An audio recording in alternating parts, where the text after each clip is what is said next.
Bonjour et bienvenue pour le deuxième chapitre de Créatrix. Aujourd'hui, j'ai le plaisir d'accueillir le fondateur, Pierre Massot. Bonjour Pierre. Salut Yvan. Tu vas pouvoir nous en dire plus, parce que la dernière fois, j'ai présenté le dossier de presse. Je voudrais que tu nous dises un peu plus d'où ça t'est venu, quelque chose de plus personnel en fait. Comment t'es venu cette idée magnifique? Oui, merci Yvan. Très très heureux de partager ces moments de début de Créatrix. Moi, je suis avocat au barreau de Paris depuis 17 ans. Je fais de la propriété intellectuelle. J'ai fondé mon cabinet il y a une dizaine d'années. On travaille essentiellement pour des entreprises et des créateurs, des entreprises qui créent avec des créateurs et puis des créateurs aussi individuels. Ceux qui nous font vivre, évidemment, c'est plutôt les entreprises, mais depuis de nombreuses années, on accompagne aussi des créateurs, des inventeurs. Et bien souvent, on s'aperçoit qu'ils viennent nous voir souvent trop tard, qu'ils sont pas toujours très bien informés de leurs droits. Et ils sont un peu démunis avec le droit, ce monde qui est un peu complexe, rebutant et pas très drôle. Voilà. Donc, et c'est pour ça sans doute qu'ils y viennent à reculons. Et pourtant, plus on y vient tard, plus on se retrouve dans des situations délicates et c'est rageant. Et c'est pour ça que moi, ça fait 17 ans et je vois ces situations qui sont parfois difficiles parce que on essaie de sortir les gens de situations compliquées et on aurait bien aimé qu'ils viennent nous voir un tout petit peu avant parce que parfois c'est comme quand on prend sa voiture, quand on met sa ceinture de sécurité au début, on prend moins de risques. Voilà en un mot. Et alors du coup, ce projet Créatrix, l'idée, c'est de réunir un collectif de créateurs et de juristes ultra motivés qui ont envie de partager, d'échanger pour faire avancer le droit des créateurs. Donc on s'est tous réunis de manière bénévole pour partager nos expériences, notre expérience, nos expertises et s'enrichir mutuellement. Et c'est pour créer un lien, un pont entre deux mondes, en fait, entre ce monde des créateurs et ce monde des juristes, qui sont souvent des mondes un peu cloisonnés. Et j'insiste sur ce point-là, c'est très important. C'est pas uniquement que les juristes aillent expliquer ce que c'est que le droit aux créateurs, mais c'est aussi l'idée d'échanger de nous en tant que juristes, de mieux comprendre quels sont les processus créatifs des créateurs, le processus créatif, parce que pour défendre les créateurs, on a besoin, comme toi, Yvan, on a besoin, de mieux comprendre. Par exemple, il y a une des questions qui est clé pour protéger des œuvres, faut démontrer leur originalité. Comment moi, par exemple, en tant que photographe, je peux protéger mes photos, tiens. Souvent, on me pose la question, comment t'as déposé tes photos et tout. Alors, c'est très difficile à expliquer. C'est toujours voilà, une question qui est une très belle question et qui est récurrente. Moi, ça fait 17 ans que je passe mon temps à faire ça. C'est essayer de démontrer que des œuvres sont originales pour aller convaincre des tribunaux que une œuvre est originale et que d'autres personnes n'ont pas le droit de les copier. Alors donc la question à chaque fois qu'il y a une affaire comme ça, qu'on se fait reprendre ses photographies, par exemple, il va falloir, quand on arrive devant un juge, on s'est fait copier ses photos, il falloir aller démontrer. La première chose, il faut démontrer qu'elles sont originales, parce que si elles sont pas originales, elles sont pas protégeables et donc on pourra pas invoquer des droits d'auteur. Donc c'est la clé de voûte du droit d'auteur, c'est l'originalité. Et c'est pour ça que nous, en tant que juristes, on a aussi besoin de comprendre quel est le processus créatif des créateurs, des photographes, pour bien expliquer ce que c'est que l'originalité. Et donc, je me rappelle d'avoir travaillé avec un photographe il y a quelques années. Il nous avait expliqué comment sa méthode, sa démarche, comment il prenait les photos. C'est vrai que ces photos paraissaient pas être des grandes photographies, c'est des photographies de salle de bain. On se dit, comment on va démontrer l'originalité de photographie de salle de bain? Et en fait, on s'est aperçu en discutant avec lui que, en fait, il avait une touche personnelle. Il prenait ses photographies d'une certaine manière, à une certaine hauteur, avec des angles particuliers. Exactement. Lumière. Et c'est en discutant avec lui, ça enrichit une vision. Et après, c'est à nous, en tant que juristes, de savoir traduire ça en langage juridique pour convaincre des juges que les photos sont originales. Alors justement, Pierre, c'est là où c'est intéressant, c'est que justement l'originalité, c'est ça qui est difficile à démontrer quand on en parle. C'est oui, pourquoi ta photo, elle serait plus originale qu'une autre. C'est là où ça devient un peu pointu, je trouve. J'imagine qu'en pratique, ça doit pas être évident parce qu'on doit te demander, on doit te challenger, non? Comment ça se passe? Parce que ça, c'est une belle question, moi, tu vois, en tant que juriste. Comment ça se passe, toi, dans tes relations avec tes clients? T'as des clients qui te disent, qui te challenge là-dessus, ou c'est que... C'est surtout de faire la différence quand tu as un modèle, par exemple. Tu shootes un modèle, tu vas utiliser telle ou telle lumière, tu vas avoir un résultat noir et blanc ou couleur, peu importe. Et, t'as un autre photographe qui peut quasiment faire quasiment la même chose. Enfin, je veux dire, on travaille tous avec des flashs, on utilise tous à peu près la même lumière. Après, on n'a pas forcément tous la même vision, mais justement, il va falloir démontrer, par exemple, que ce dos nu, par exemple, ou ce dos nu là, voilà, il y en a un qui peut être protégeable par le droit d'auteur et l'autre pas. Ouais. C'est effectivement. Merci, c'est une très belle question, Yvan, et c'est bien qu'on approfondisse un peu le sujet parce que les gens en discutent, les juristes en discutent depuis des dizaines d'années, voire bien plus longtemps. Et en plus, il y a différentes conceptions de l'originalité. Alors, les juges, les tribunaux français depuis plusieurs dizaines d'années disent que pour qu'il y ait des droits d'auteur, faut qu'il y ait une œuvre, et pour qu'il y ait une œuvre, il faut qu'elle soit originale. Quand on a dit ça, très bien, tu vas me dire, ça m'avance pas beaucoup parce que qu'est-ce que ça veut dire être original? Et alors, les juges en disent un peu plus. Ils disent c'est original quand ça porte l'empreinte de la personnalité de son auteur. Là, tu vas me dire, mais ouais, merci, t'es sympa, Pierre, mais ça, concrètement, c'est très beau, c'est poétique, mais ça m'aide pas beaucoup. Et tu as raison, parce que c'est vrai que l'empreinte de la personnalité, c'est une belle métaphore. Ça va très bien quand on parle de romans ou de certains types d'œuvres, mais c'est une métaphore qui, dans la pratique, par exemple, pour savoir est-ce qu'une photographie est originale ou pas, c'est pas toujours évident de savoir si je reprends sur les deux dos nus là, qu'est-ce qui pourrait faire la différence justement pour qu'il y en ait un qui soit original et pas l'autre? Ouais, alors voilà. Est-ce que c'est un élément que j'aurais ajouté en plus, ou est-ce que c'est Alors voilà, c'est bien d'approfondir parce que on peut pas se limiter à la métaphore de l'empreinte de la personnalité. C'est une belle métaphore, c'est de se dire que tu as mis ta touche personnelle, en fait. C'est ça que cherchent les juges. Mais encore une fois, quand on dit touche personnelle, voilà, qu'est-ce que ça veut dire? Alors là, c'est intéressant parce que les juges européens, depuis une dizaine d'années, nous ont dit des choses qui sont très intéressantes. Alors, je fais un peu mon juriste, pardon, voilà, on a des juges européens et aujourd'hui, le droit français s'interprète à la lumière du droit européen. Donc, il faut écouter ce que nous dit la Cour de justice de l'Union européenne, à Luxembourg, et qu'est-ce qu'elle nous a dit, cette Cour de justice? Parce que c'est elle qui dit le droit au niveau européen, et nous, on est obligés, enfin, nos juges et nous, juristes, on est obligés d'appliquer ce que dit la Cour de justice. Et la Cour de justice, alors l'Europe est très critiquée, mais là, en l'occurrence, ils nous ont dit des choses assez intéressantes. Alors, ils nous ont dit, l'originalité, c'est quoi? Ils nous disent, déjà, il y a une œuvre, on a des droits d'auteur quand il y a une œuvre, et une œuvre, c'est quand il y a une création intellectuelle propre à son auteur, voilà.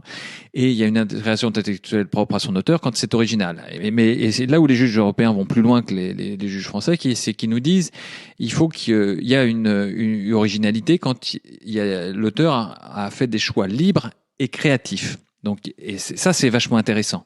Parce que et justement, elle l'a dit dans un arrêt qui concernait une décision, parce qu'arrêt, personne ne doit comprendre ce que ça veut dire à part les juristes. Un arrêt, c'est une décision qui a été rendue par exemple, par la Cour de justice de l'Union européenne. Donc, une décision, Painter, qui a fait couler beaucoup d'encre. Elle nous dit justement à propos d'une photographie, qu'est-ce que cette photographie était originale ou pas? C'est une photographie de portrait. Et elle nous dit, bah oui, elle peut être originale à condition que le photographe ait fait des choix libres et créatifs. Alors, les juristes, ils aiment bien décortiquer, Yvan. Donc là, je décortique. Voilà, c'est un peu long. Tu m'arrêtes quand je suis. Ouais. Si je ferme les yeux et que je m'endors, c'est que tu m'as perdu. C'est une tendance. Faut que tu m'arrêtes et que tu me challenges un peu. Des choix libres, c'est quoi? Ça, on le comprend. Ça veut dire qu'en fait, t'as pas été contraint. C'est-à-dire, par exemple, on peut s'imaginer, par exemple, ça a été jugé, si tu prends lors d'un match de foot, des gens avec des photographies en rafale, il y a une contrainte, c'est-à-dire que on voit bien que tu fais pas de choix libre, parce qu'en fait, c'est la contrainte du moment qui fait que tu le prends à tel endroit parce que c'est comme ça. C'est plus instinctif, c'est pas la décision c'est pas ma propre. Exactement, t'as parfaitement compris. Et donc, les contraintes, il peut y en avoir. Ça peut aussi être une instruction qu'on t'a donnée, ou parce que, ou alors parce que oui, il faut reproduire fidèlement une œuvre dans un musée et que tu n'as aucune marge de liberté. Et s'il n'y a pas de marge de liberté, il peut pas y avoir de droit d'auteur. Donc ça, c'est la première condition. Il faut qu'il y ait de la liberté. Mais ce qui est intéressant, c'est que dans ce que nous disent les juges européens, c'est qu'ils nous disent, en plus de la liberté, parce qu'ils disent libre et créatif, il faut en plus qu'il y ait des choix qui soient créatifs. Et donc, il faut... Il y a un certain nombre de critères ou pas pour ça? Oui. Enfin, je veux dire, alors, il faut qu'il y ait le jeu des différences. Ouais. Alors, figure-toi que non, ils nous disent rien de plus. C'est très frustrant parce que ça fait des années que je réfléchis à ça. Et donc, ils nous disent juste, il faut que ce soit créatif. Alors, ce que disent ainsi, je suis un peu taquin parce que les juges, par exemple, sur les photos, les juges européens nous ont dit, oui, on va regarder s'il y a des choix libres et créatifs. À certains stades, par exemple, pour une photographie, on va regarder si au stade de la préparation, voilà, et si au niveau du cadrage, au niveau de la lumière et de l'angle, etc. Et non, on va étudier à tous les moments, ou alors à la post-production, c'est-à-dire on va regarder s'il y a eu des retouches qui font que voilà. Et à tous les juges nous disent, faut regarder s'il y a tous ces stades-là, s'il y a eu des choix. En fait, on regarde où est-ce qu'il y a pu avoir une marge de liberté, une marge de choix. Et si on va regarder si du coup il y a des choix créatifs. Alors tu vas me dire, mais oui, merci, c'est vrai. Là, tu te retrouves dans ton métier, je vois dans l'œil qui pétille. Et oui, le cadrage, l'angle, etc. Tout ça, ça te parle. C'est là où s'exerce ta liberté, ton métier. C'est là où tu as ton œil de photographe. Tu vas retrouver, tu vas donner ta touche, ta patte.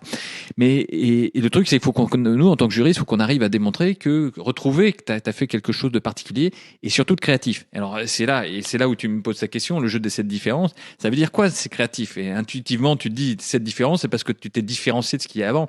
Et alors, les juristes, on n'arrive pas bien à s'accorder sur ce que c'est que la créativité. Il y a certains ont des définitions, on va dire très subjectives, d'autres c'est objectif. Subjectif, ça veut dire que c'est l'émanation d'une personnalité, d'un choix personnel qui c'est ta personnalité, et d'autres qui vont au contraire plutôt regarder l'originalité et donc la créativité de manière plus objective. C'est on va regarder ce qu'il y avait avant, puis on va voir si toi t'as fait quelque chose de nouveau, ou en tout cas même ce petit peps, ce petit plus qui fait qu'il y a de la créativité. Et en fait, la vérité, c'est sans doute un peu des deux. C'est-à-dire que quand quelqu'un fait un choix très personnel, qui est marqué par sa personnalité, forcément, il se démarque de ce qu'il y avait avant. Et donc, alors bien sûr, toi, en tant que photographe, on va se dire, si on regarde que le cadrage, ça va être dur sans doute de dire, il y a un cadrage totalement nouveau, totalement original, totalement créatif. Mais en fait, les juges, les juristes, on regarde ça de manière assez pragmatique. On va regarder, bien sûr, ton originalité, pour reprendre l'exemple de ton dos. Des dos nus, oui, bien sûr. Et on va pas regarder que le cadrage, on va regarder le tout, si tu veux. Oui, bien sûr. C'est-à-dire que même sur deux personnes différentes, si on avait eu une contrainte de base, c'est-à-dire le dos nu, le résultat pourra être complètement différent d'un photographe à l'autre, et c'est là où chacun pourra y mettre son originalité. Exactement, et tu mets le doigt sur exactement, et c'est là on se dit, quand on regarde les choses un peu à la surface, on se dit, c'est comme pour mon exemple de salle de bain de tout à l'heure, on se dit des photos de salle de bain, mais oui, ça vont toutes être pareilles, et puis il y a des photos de dos nus, et en fait, ce qui est magique dans ce métier, moi ça fait un moment que j'exerce, et à chaque fois on s'aperçoit que oui, les gens trouvent une marge de liberté pour faire du nouveau, pour faire pour faire quelque chose de créatif, et c'est ça qui est extraordinaire. Donc, et alors c'est à nous de regarder, d'aller rechercher et alors c'est le plus dur, c'est mon métier d'avocat, c'est ça, c'est d'aller essayer de l'expliquer à d'autres, parce que parfois c'est vrai, quand on regarde de manière un peu rapide, on peut se dire tiens, alors effectivement on va dire bien sûr il y a des choses qui sont totalement banales, il y a des choses qui sont extrêmement originales, donc par exemple si on va prendre des photographies de douaneaux, ou des photographies non seulement célèbres, mais en plus certaines qui sont très originales, là personne ne se posera la question de l'originalité. D'autres photographies, tout le monde en conviendra, c'est des photographies d'une extrême banalité. Il y avait eu une affaire comme ça, tu vois, c'était des photographies, je crois, de mémoire, c'était des sardines placées dans un plat. Et ça de manière assez très très banale, donc ça a été jugé bien évidemment banal. Mais en fait, on peut se faire une échelle. Moi, c'est ce que je fais. On fait une échelle de créativité, une échelle d'originalité. Et moi j'essaye, pour essayer de me guider, comme c'est très subjectif comme matière, j'essaye de me situer, tu vois, sur une échelle d'originalité. Et toi aussi, je pense qu'en tant que photographe, tu dois sentir, j'imagine, là j'ai trouvé un truc, est-ce que ma photographie elle est très originale, est-ce que, bien sûr, il y aura des débats pour savoir si quelqu'un partage ça, mais je pense que tu vois, il y a des degrés. Alors théoriquement, on n'exige pas un haut degré d'originalité, mais il suffit qu'il y en ait un tout petit peu. Mais toute la question, c'est de savoir à partir de comment il y a ce petit peu d'originalité. Très bien. Voilà. Non, mais tu m'as pas perdu, je crois. Donc, j'ai réussi à suivre jusqu'au bout. Tant mieux. Non, c'était super intéressant. En tous les cas, je pense que ça va éclairer pas mal de gens qui nous écoutent. Et c'est là où Creatrix rentre en action. Et donc, merci Pierre. Merci beaucoup Yvan. Merci. Je suis très très très heureux. J'espère que ça s'entend de partager ça et de faire ces premiers podcasts ensemble. C'est une expérience extrêmement enthousiasmante, ce collectif Creatrix, parce que on fait ça à titre bénévole, mais dans la bonne humeur et c'est extrêmement enrichissant. Donc on le fait dans la bonne humeur, ça je peux le certifier. C'est pour ça que je le fais, que je le présente d'ailleurs. Je te remercie de me faire confiance à ce sujet et je suis ravi de pouvoir accueillir d'autres de nos membres pour les prochains podcasts qui pourront eux aussi répondre à d'autres questions et les questions aussi de nos auditeurs. N'hésitez pas à nous contacter et nous poser vos questions. Celles-ci pourront faire l'objet de contributions.